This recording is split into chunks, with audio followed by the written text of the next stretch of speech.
Hey everyone, welcome back. Hope you're having a fantastic day so far. So, over the past few months, we've actually had some pretty good news in regards to Social Security. First off, back in October of last year, the 2.5% cost of living adjustment increase was announced for all beneficiaries of Social Security, which of course went into effect finally this month in January of 2025. And then later on in 2024, in November, the Social Security Fairness Act passed in the House, and then in December it passed in the Senate, and then Joe Biden finally signed it into law in January of this year, which means that for people previously affected by the WEP or the GPO, for them they're going to receive an increase of anywhere between $300 to $700 per month on average, plus retroactive back payments dating all the way back to January of 2024.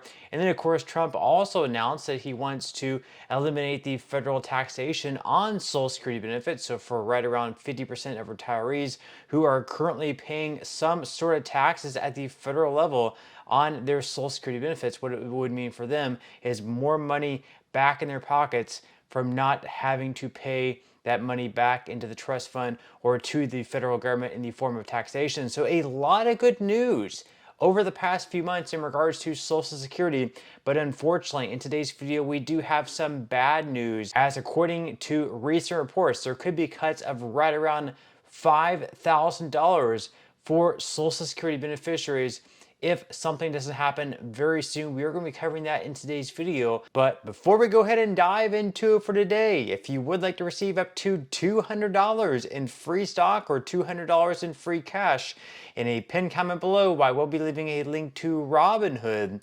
All you have to do is once you click on that link is just sign up for a free account and then simply link your bank account. You do not even have to make an opening deposit. At that point in time, Robinhood will be sending you one free stock worth all the way up to $200. And if you'd rather just have the cash, all you have to do is once you receive the free stock is just sell it for what it's worth and then transfer the cash value right back to your bank account.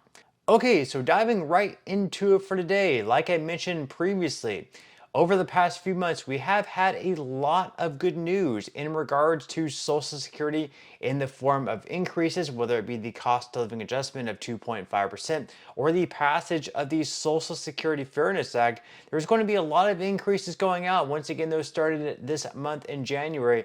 And then as far as the other increase with the Social Security Fairness Act, that should be starting within the next few months or in the summer. I would think at latest, let's hope it starts very soon. But again, in today's video we actually have some bad news, as according to a new report, if something does not get done very soon, we could have cuts in payments of $5,000. We're going to be covering why that is and why it could be a $5,000 cut. For some it could be even more than that. So according to Kiplinger, a Social Security storm is gathering. Here is your safety plan. So I used to believe that Congress would swoop in like Superman and rescue retirees from any potential reductions to their Social Security benefits. But here we are, with just a decade remaining until cuts could become a necessity, and we're still waiting for a fix to the program's much discussed funding shortfall. To be clear, Social Security is not going bankrupt. If Congress does not take action to ensure the trust fund's solvency, the program will still have enough money coming in from the Federal Insurance Contribution Act FICA taxes to make scheduled payments to the retirees and others who rely on them every month. But in the future, the amount those beneficiaries receive could be significantly reduced. So according to the latest Social Security Trustees report, the Old Age and Survivors Insurance Trust Fund expects to be able to pay scheduled retirement benefits on a timely basis until 2033.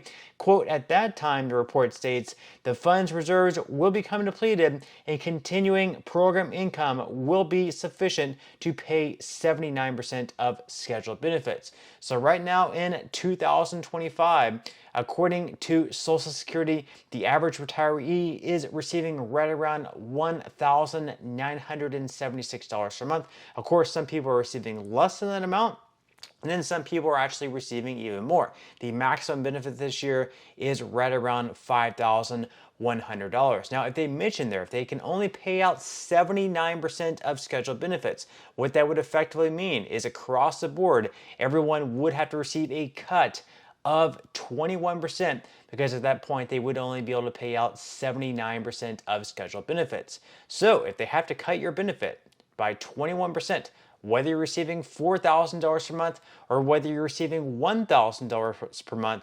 For this example, we're just going to be going with the average amount, which once again is $1,976 in 2025. So if we take 21% away from $1,976, that's going to bring that benefit on a monthly basis all the way down to $1,561, which on a monthly basis is going to be a cut of $415. And then on an annual basis, it is going to be very close to $5,000 per year. That's going to be an exact cut of $4,979.52. Very, very close to $5,000. And for some people, it is going to be over $5,000. And for those people who really, really rely on Social Security benefits that makes up most of their retirement income, to have a cut of $5,000 on an annual basis, that is going to be very, very difficult for them to get by. Now, what are some possible solutions? Now, the looming shortfall isn't exactly breaking news. The trustees' annual reports have included warnings about it for years. People know about it and they're worried. In a 2024 poll conducted by Newsweek by Redfield and Wilton Strategies, 92% of those surveyed say they're concerned that their Social Security retirement benefits will amount to less than what current older people can claim. As for fixes, there isn't much new there either, so the options include basically either more taxes or benefit reductions. So starting off, raising the full retirement age for future recipients.